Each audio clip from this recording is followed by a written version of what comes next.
오늘 슬기로운 책방 생활 후카이 토모아키라는 신학자의 신학을 다시 묻다라는 책을 가지고 함께 이야기 나누도록 하겠습니다. 자, 오늘 함께 살펴볼 책, 이 신학을 다시 묻다라고 하는 비아 출판사에서 나온 책입니다. 이 두께는 얼마 되지 않고 이 비아 출판사라고 하는 출판사가 이 관심 있으신 분들은 한번 쭉 보셨으면 좋겠는데 되게 독특한 출판사예요. 일단은 약간 좀 뭐라고 해야 될까? 약간은 좀 시니컬한 그런 신학 책들을 많이 내는 그런 출판사고, 좀 더 거칠게 말하면 약간 비주류 출판사입니다. 하지만 되게 굉장히 재미있는 내용들을 많이 다루는 그런 출판사예요. 개인적으로는 이런 좀 싸고 양질의 좋은 책들이 좀 우리 기독교 출판계에 많았으면 좋겠다는 그런 바람을 가졌습니다. 수준이 굉장히 높아서 사실은 전공자들이 좀 많이 찾게 되는 그런 책들이지만, 조금 더 약간은 레디컬하지만 그러면서도 좀 의미가 있는 그런 책들을 찾으신 분들은 이 비아 출판사의 책들을 보셨으면 좋겠습니다. 자, 오늘 우리가 함께 살펴볼 이 후카이 토모아키라고 하는 저자는 일본의 목사이면서 신학자인데, 현재 일본에서 가장 대중적인 강연을 많이 하는 그 기독교 신학자라고 합니다. 한 30여 권 가까운 책을 저술했고, 일단 이분은 독일 루터 신학 그쪽을 전공했고 이제 칼바르트 신학을 전공한 그런 사람으로 알려져 있습니다. 자, 이 저자가 일본인이라고 하는 것, 그리고 일본의 목사라고 하는 것이 이 책을 이해하는 아주 중요한 배경입니다. 저자도 이제 책 가운데 설명을 하는데요. 일단 일본은 우리가 알다시피 기독교 문화권에 속한 나라가 아니죠. 기독교 교세가 전체 인구의 1%밖에 되지 않기 때문에 일본에서 그리스도인으로 살아간다고 하는 것은 대단히 녹록치 않은 행위입니다.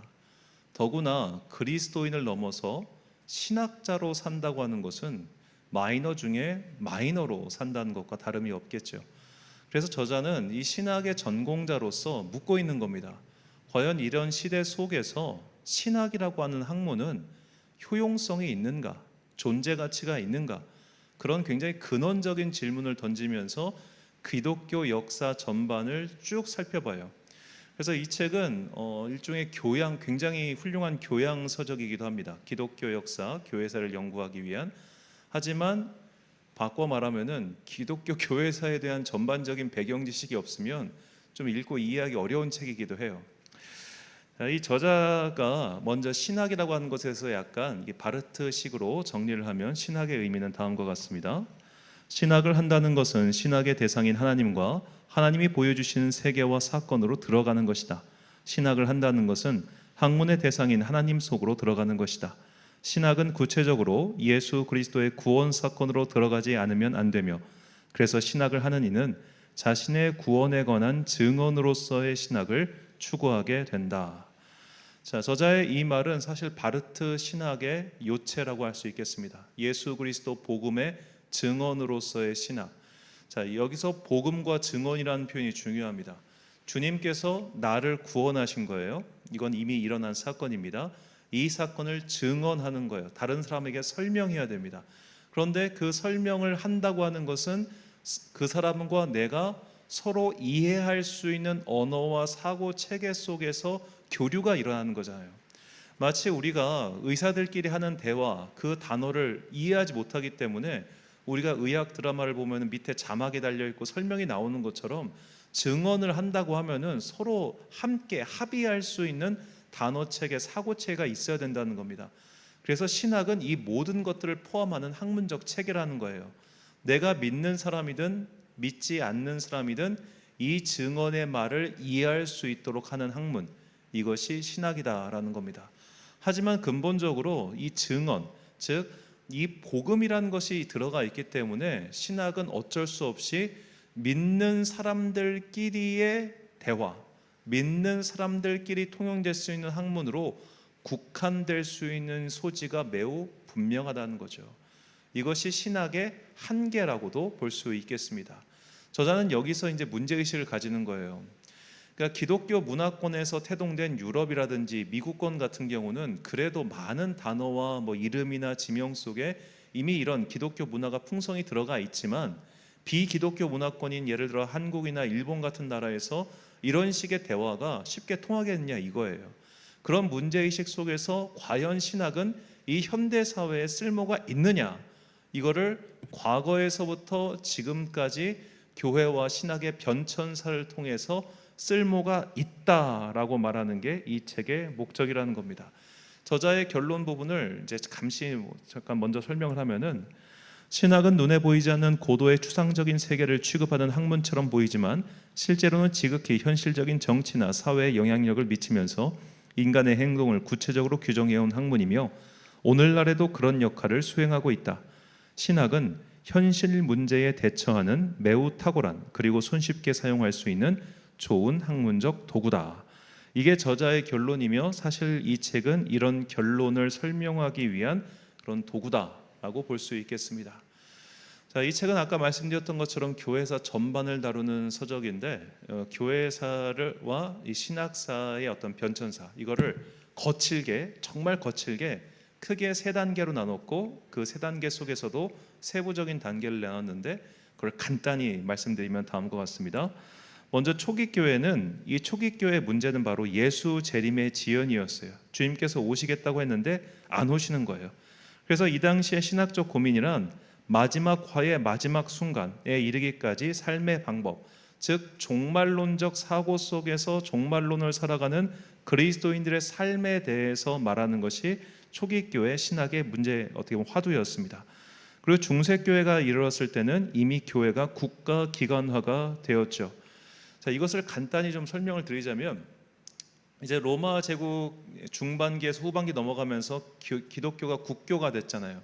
그 상태에서 소로마 제국과 동로마 제국이 나뉘게 됩니다. 그러니까 비잔티움 제국은 비잔티움 제국 나름대로의 체계 속에서 했지만 소로마 제국이 멸망하고 나선 그렇지 않았단 말이에요. 그리고 거기에 들어선 게 프랑크 왕국이었습니다. 프랑크 왕국은 사실상 로마 제국에 비한다면 야만인들이 세운 나라에 불과했어요. 그래서 이 국가라고 하는 체계를 세워야 되는데, 이 국가의 체계를 세우는 그 기본 시스템을 교회가 제공해 준 겁니다. 그래서 사실상 그 당시 국가는 곧 교회와 다름이 없었어요. 오늘날 우리가 알고 있는 유아 세례가 뭐냐면은 이게 출생신고입니다. 그리고 마지막 죽기 전에 하는 종부성사, 그리고 장례 예식은 사망신고라고 생각하시면 되겠어요. 그리고 교회에 내는 11조는 국가기관이 내는 세금과 똑같았습니다. 사실상 교회가 국가기관의 역할을 다 하고 있었던 것이 바로 중세 신학이었습니다. 그래서 중세교회, 중세신학은 그야말로 신학이 모든 것을 다 하고 있었어요. 사회학, 자연과학, 윤리학, 의학, 모든 것이 다 신학의 하위적 학문이었습니다.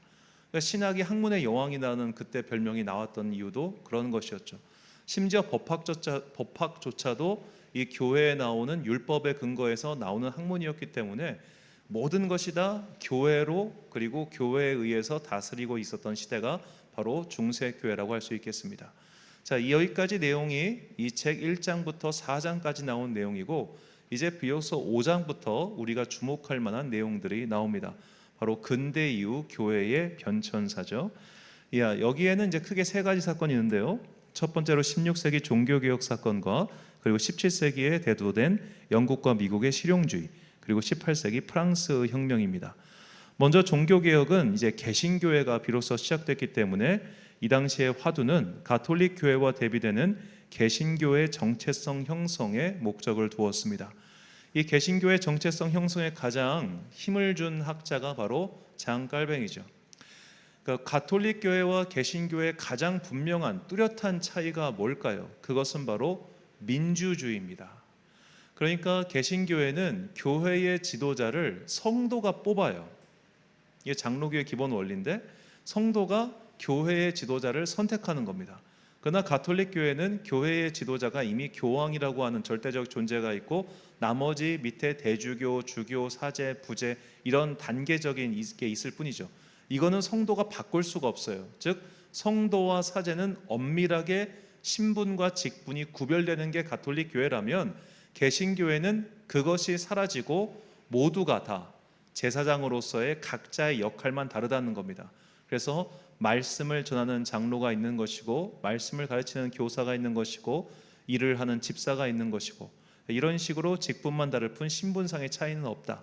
그렇기 때문에 교회의 지도자 또한 우리가, 성도가 그들을 대표자로서 뽑을 수 있다는 겁니다. 이것이 개신교회의 아주 기본적인 정체성이죠. 그리고 이제 영국으로 가서 이제 여기서부터 실용주의적인 교회관이 탄생하게 됩니다. 자, 영국은 종교개혁 이전에 이미 가톨릭 교회와 결별을 하고 영국 국왕을 수장으로 하는 영국 국교회, 즉 성공회가 탄생했죠. 성공회는 사실 그 교회 지도자가 교황에서 국왕만 바뀐 형태라고 생각해도 문제가 없습니다. 그리고 이제 사제간의 혼인 가능하다는 것 정도. 자, 그렇기 때문에 이 영국 성공회 또한 개신교의 등장을 반기지 않았어요. 한 국가 안에 두 개의 종교, 두 개의 교회가 있는 것이 영 못마땅했습니다. 그래서 영국 국왕은 적극적으로 프로테스탄트, 그러니까 개신교인들을 탄압했습니다. 이 탄압의 과정에서 저항했다 해서 프로테스탄트라는 이름이 붙었다. 그러니까 신성 로마 제국 황제와 영국 국왕, 이런 국가 권력에게 저항하는 집단이 곧 프로테스탄트다라는 겁니다. 자, 그렇게 해서 한 국가 안에 두 개의 종교 집단이 있자 계속 이쪽이 탄압을 했단 말이에요, 국교회가. 그래서 이 장로교를 위시한 소위 청교도들이 종교의 자유를 찾아간 곳이 바로 미국입니다. 자, 미국에서 이렇게 종교 자유화 속에서 미국 교회는 처음부터 천명을 합니다. 교회에 국가가 어떠한 간섭도 하지 말 것을 천명해요. 이렇게 해서 저자는 미국에 대해서 이렇게 설명하는데, 미국은 민영화로 시작한 국가다, 민간 산업이 주도한 국가다라고 설명하면서 교회의 특질도 이렇게 다음과 같이 설명합니다.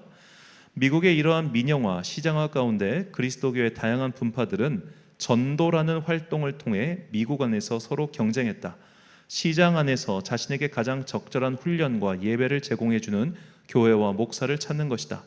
그렇게 사람들은 이 교회 갔다가도 저 교회로 이동할 수 있었다.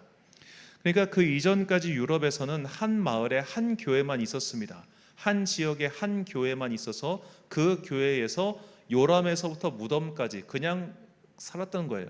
그러나 미국에서부터 이제 상황이 달라졌습니다. 미국 안에 한 마을, 한 동네에도 여러 교파가 있었습니다.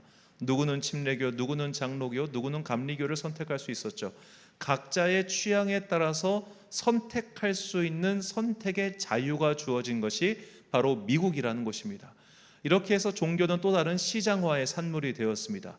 누구에게 더 매력적으로 다가갈 것인가, 누구에게 더 의미 있게 다가갈 것인가, 이것이 각 분파의 화두가 되었죠. 그래서 미국 이 이전까지는 이미 다 기독교화된 세계 속에 살고 있었기 때문에 선교라는 개념은 있었지만 전도라는 개념은 없었다는 거예요. 저자의 구분입니다. 그래서 아직 믿지 않는 종족, 믿지 않은 나라에게 기독교를 전파하는 선교의 개념은 있었지만, 같은 문화권 속에서 우리 교회에 와서 함께 신앙생활하자, 이런 전도의 개념은 미국에서부터 시작됐다라고 그렇게 저자는 구분을 해요. 그런데 이렇게 각 분파가 시장 속에서 서로 경쟁하는 체계가 되다 보니 여기서 문제점이 등장합니다. 누가 옳으냐, 즉 누가 더 진리에 가깝냐 혹은 바르냐, 이것이 화두가 아니에요. 어느 곳이 더 인기 있냐, 어느 곳에서 사람이 몰리느냐, 이것이 진리의 척도가 됐다는 겁니다. 저자가 말합니다.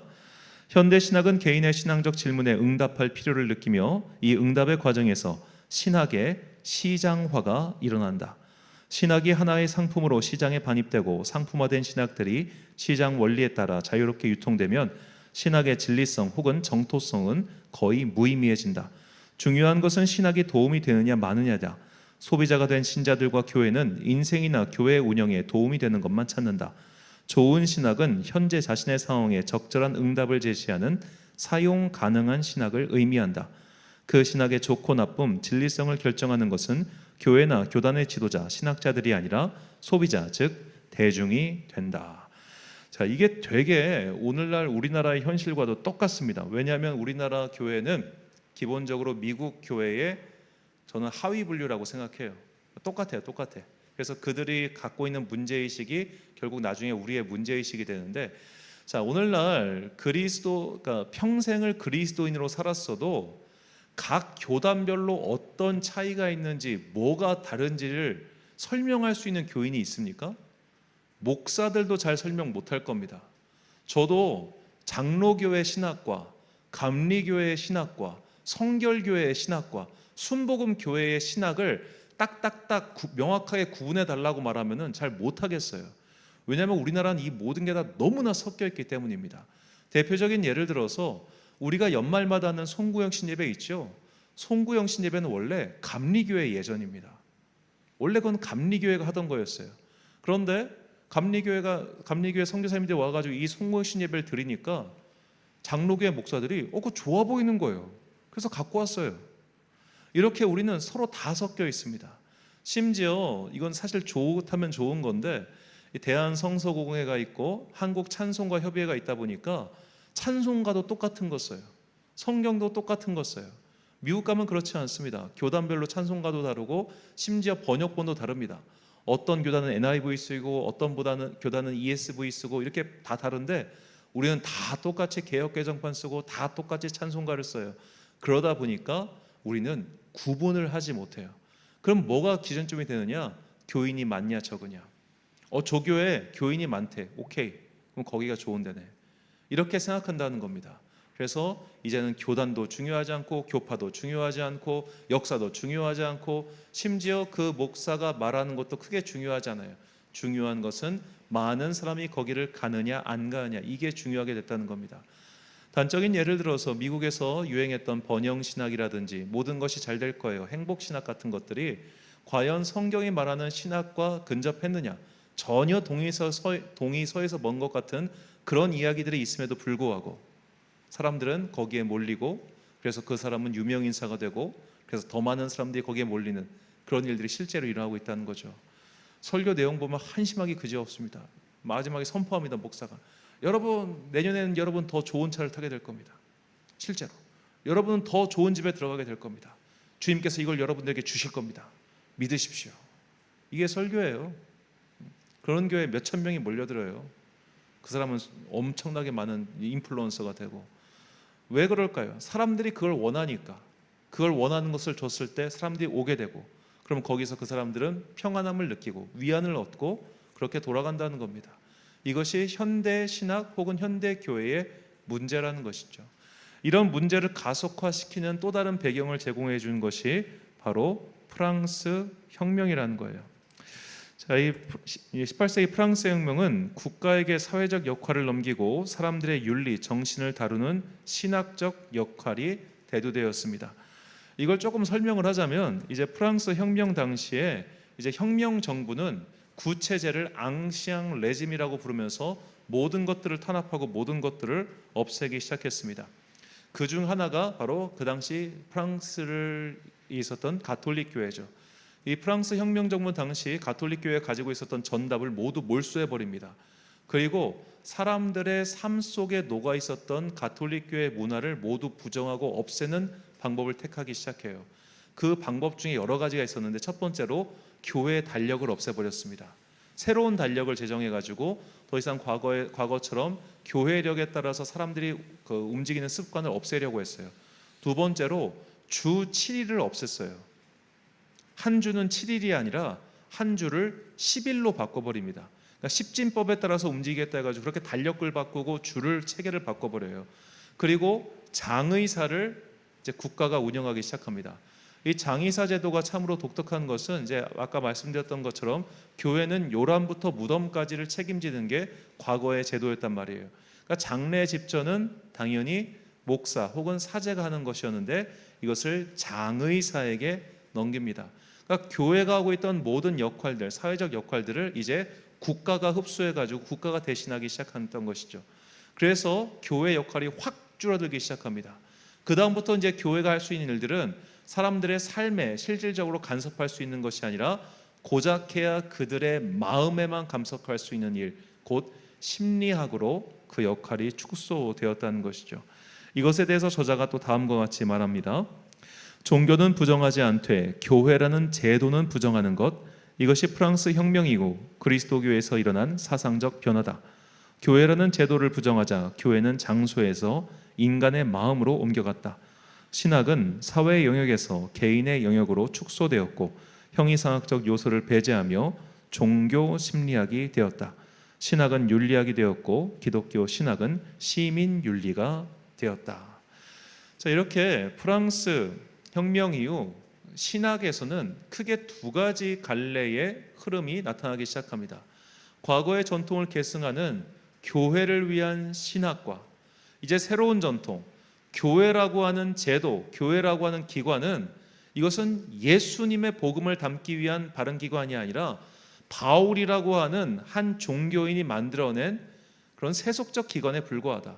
우리는 오직 역사적 예수가 말했던 그 복음만 집중해야 되고 바울이 말했던 그런 교리적인 것들을 다 부정해야 된다고 하는 교회 밖의 신학이 탄생하게 됩니다. 물론 이것은 과거에서 있었던 흐름이에요. 과거 초대교회 이단 중에 오직 예수의 복음만이 진짜다 해가지고 구약성경 싹 다 빼버리고 바울서신 싹 다 빼버리고 오직 사복음서만이 우리의 경전이다라고 하는 그런 이단도 있었습니다.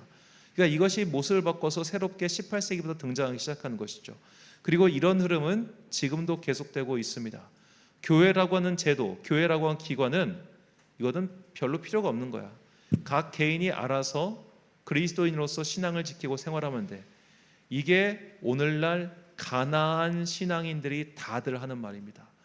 이게 갑자기 등장한 게 아니라 이미 예전부터 있었던 하나의 흐름이라고 하는 것, 이걸 이해하는 게 중요해요. 그래서 마냥 그것을 부정하거나 나쁘다고 할 것이 아니라 이것이 왜 탄생했는지를 우리가 이해하고 나면 서로 대화하고 교류하면서 상호간의 이해 증진을 할 수 있는 그런 요소가 분명히 있다는 겁니다. 교회라고 하는 기관은 결국 인간의 집합체이기 때문에 항상 여러 가지 한계와 문제점에 봉착할 수밖에 없어요.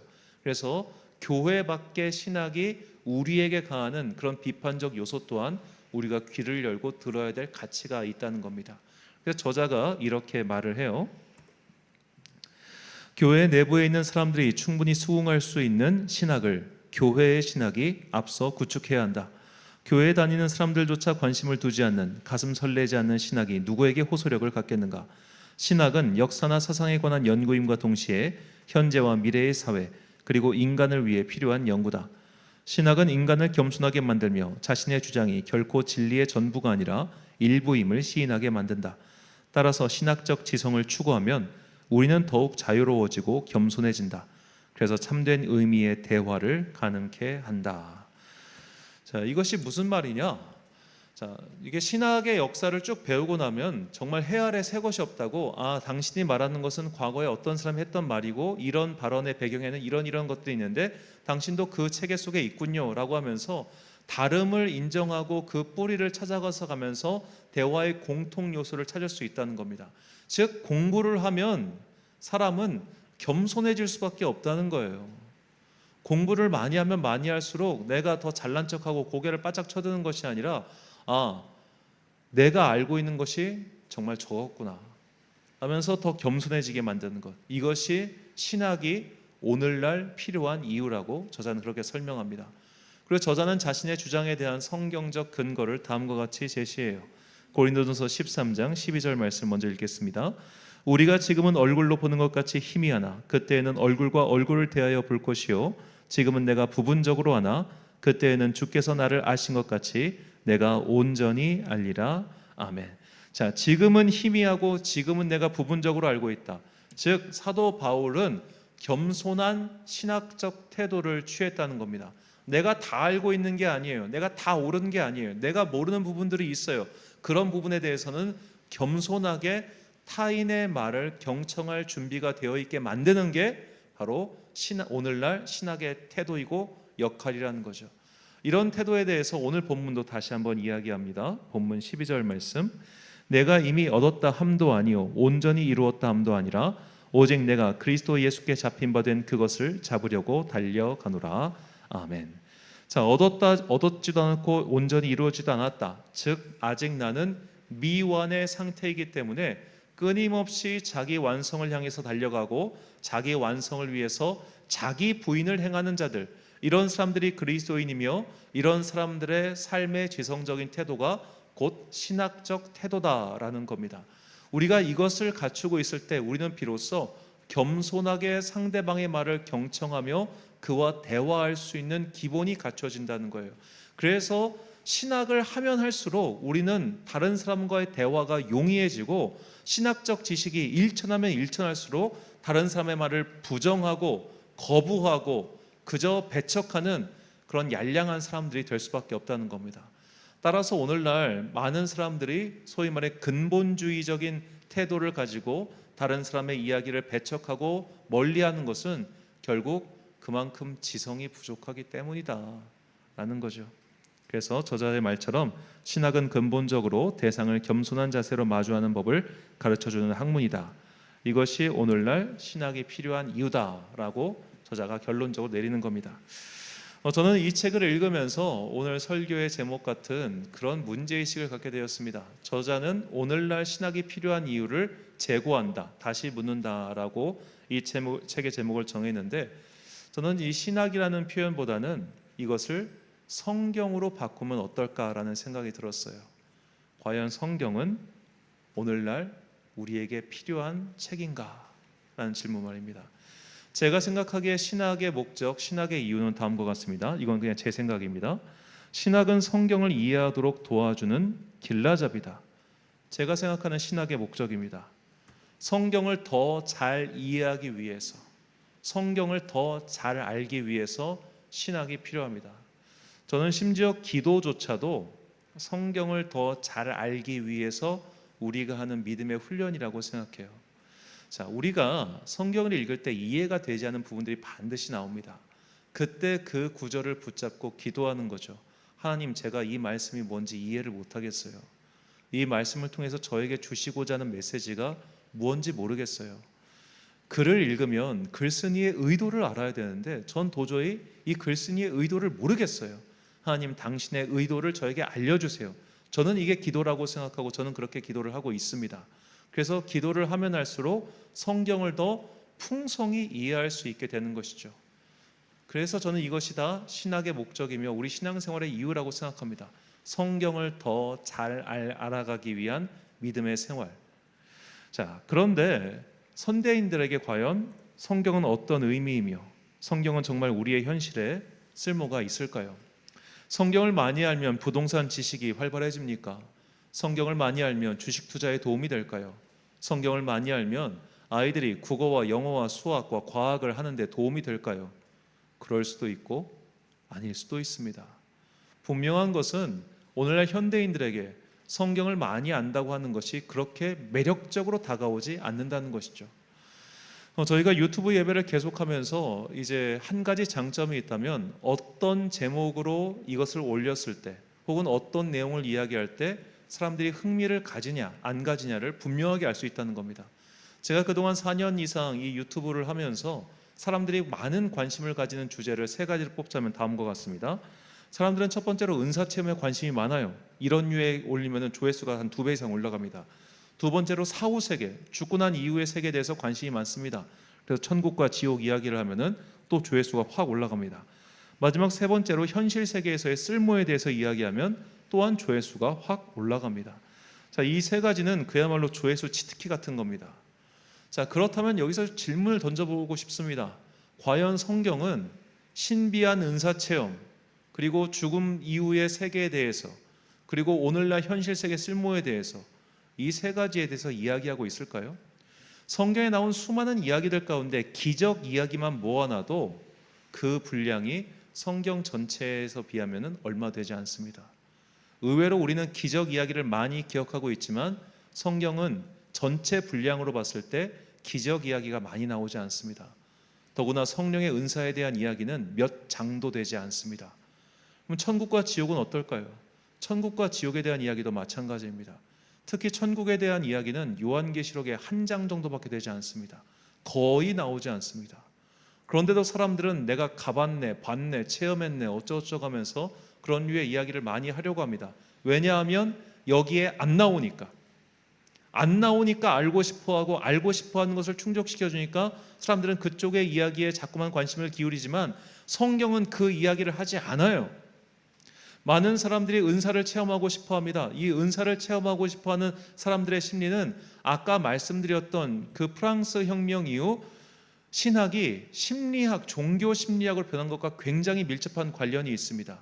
이제는 내 마음에 의미가 있어야 된다는 거예요. 내 마음에 쓸모가 있어야 된다는 거예요. 내 마음에 무언가 확신이 있어야 된다는 거예요. 그러니까 20세기 이후 등장했던 소위 말해 성령 은사 체험의 교회의 방향성이라고 하는 것은 이 과거로부터 이어져 온 것들의 열매 맺기에 불과하다는 겁니다. 이제는 과거와 같이 교회의 전통, 교회의 권위가 사라졌기 때문에 제일 중요한 것은 오늘 내가 느끼는 마음이 되었어요. 내가 제일 중요해요. 내 권위가 제일 중요해요. 내 체험이 제일 중요해요. 이런 것들이 오늘날 은사 체험을 추구하는 교회의 문화를 만들어냈다는 겁니다. 옳고 그름의 문제가 아니라 그냥 그런 흐름이라는 거예요. 다만 분명한 것은 성경은 은사를 체험한 사람들이 하나님의 능력을 통해서 적어놓은 기록물이지만 정작 그들은 우리에게 너희들도 은사 체험을 해야 된다라고 강요하지 않는다는 거예요. 은사 체험보다 더 중요한 것, 4, 5세기의 궁금증을 푸는 것보다 더 중요한 것이 무엇이냐? 오늘 네가 하나님의 뜻을 따라서 바르게 산다는 거예요. 이게 중요하다. 성경은 우리에게 돈 버는 법을 가르치지 않습니다. 성경은 우리에게 성공적인 인생을 사는 법도 가르치지 않습니다. 성경은 우리에게 너가 심리적 안정을 얻어야 된다 그렇게 가르치지도 않습니다. 성경은 그저 네가 심리적으로 불안하든 네가 세상에서 성공했든 성공하지 못했든 그런 것과 아무런 관계없이 너는 그저 하나님께서 하라고 하신 그 일을 하라라고만 말을 해요. 우리가 어떻게 되느냐 거기에 관심을 두지 않아요. 성경은 우리에게 우리의 상태가 아니라 우리의 행동을 촉구하는 그런 말씀만을 꾸준히 전할 뿐입니다. 따라서 부유한 사람에게만 성경이 필요한 것도 아니고 가난한 사람에게만 성경이 필요한 것도 아닙니다. 정신병을 앓고 있는 사람에게 성경이 위안의 책이 되는 것도 아니고 정신이 멀쩡한 사람에게만 성경이 필요한 것도 아닙니다. 성경은 우리의 상황과 관계없이 오늘 하나님의 뜻을 이 땅 가운데서 실천하기 위해서 우리에게 그 방법을 가르쳐주는 책에 불과해요. 책에 불과하다는 표현보다는 책입니다. 그래서 어떻게 바르게 살 것인가, 어떻게 사랑하며 살 것인가, 어떻게 헌신하며 살 것인가, 어떻게 양보하고 그리스도의 사랑을 전하며 살 것인가, 이것에 대해서 끊임없이 가르치고 배우게 만들고 생각하게 만드는 그 책이 성경이며 저는 신학이 그것을 돕는 길라잡이다 그렇게 생각합니다. 그래서 우리가 좀 성경을 대하는 근본적인 자세를 좀 바꿔야겠어요. 이것이 나에게 도움이 될 것인가, 이것이 나에게 쓸모가 있느냐, 이것 때문에 성경을 읽는 게 아니라 내 궁금증을 풀고 나를 위해서 이것을 읽는 것이 아니라 하나님께서 오늘 나에게 원하시는 바가 무엇인지 그것을 찾기 위해서 성경을 공부하는 여러분과 제가 되기를 간절히 소망합니다. 그래서 사도 바울은 그의 후계자 디모데에게 다음과 같이 권면했습니다. 디모데전서 3장 15절부터 17절 말씀 같이 읽겠습니다. 시작. 또 어려서부터 성경을 알았나니 성경은 능히 너로 하여금 그리스도 예수 안에 있는 믿음으로 말미암아 구원에 이르는 지혜가 있게 하느니라. 모든 성경은 하나님의 감동으로 된 것으로 교훈과 책망과 바르게 함과 의로 교육하기에 유익하니 이는 하나님의 사람으로 온전하게 하며 모든 선한 일을 행한 능력을 갖추게 하려 함이라. 아멘. 사랑하는 천안 광성교회 성도 여러분, 그리고 이 예배를 함께 드리고 계신 귀한 주님의 자녀 여러분, 자, 신학이라고 하는 것은 이처럼 교회사 속에서 다양한 이유와 목적에 따라서 변형되어 왔고 또 앞으로도 그러할 것입니다. 신학은 언제나 시대에 응답하는 학문으로서 그 가치가 분명하지요. 우리는 이 신학의 변천사를 통해서 성경을 다시 한번 돌아봐야 합니다. 성경은 우리에게 시대와 상황과 너의 현재와 그런 것과 아무 관계없이 우리가 해야 될 분명한 일을 제시하고 있습니다. 그것은 사랑하고 희생하고 양보하는 그리스도 예수의 삶을 돕고 실천하게 만들기 위해서입니다. 그래서 우리에게 분명히 게시되어 있는 이 삶의 모양을 따라서 오늘도 말씀을 읽고 그 말씀 가운데서 저자의 의도를 파악하여 오늘 나에게 원하시는 그 하나님께서 원하시는 삶의 모양을 따라가는 여러분과 제가 되시길 주님의 이름으로 축원합니다. 기도하겠습니다. 사랑과 은혜가 풍성하신 아버지 하나님, 오늘 이 작은 책자를 통해서 성경의 저자의 의도, 즉 하나님의 뜻을 궁구하는 것이 우리에게 필요한 것임을 깨닫게 해주시니 감사합니다. 말씀을 읽으며 말씀 속에서 내 궁금증을 해소하기 위한 지적 욕망의 도구로서 성경을 이용하지 않고 그저 이 말씀이 오늘 나에게 원하는 하나님의 뜻이 무엇인가, 하나님께서 우리에게 의도하시는 바가 무엇인가, 그 뜻을 찾아내고 공부하고 그리고 실천하는 주의 자녀들 되게 하여 주옵소서. 앞으로 살아가는 동안 더욱더 말씀의 한 사람이 되어 그 말씀을 이해하고 읽어가는 그 기쁨, 그리고 주님을 알아가는 그 기쁨으로 살아가는 우리 모두가 되기를 간절히 소망하오며 이 모든 말씀 우리 구주 예수 그리스도의 이름으로 기도드립니다. 아멘.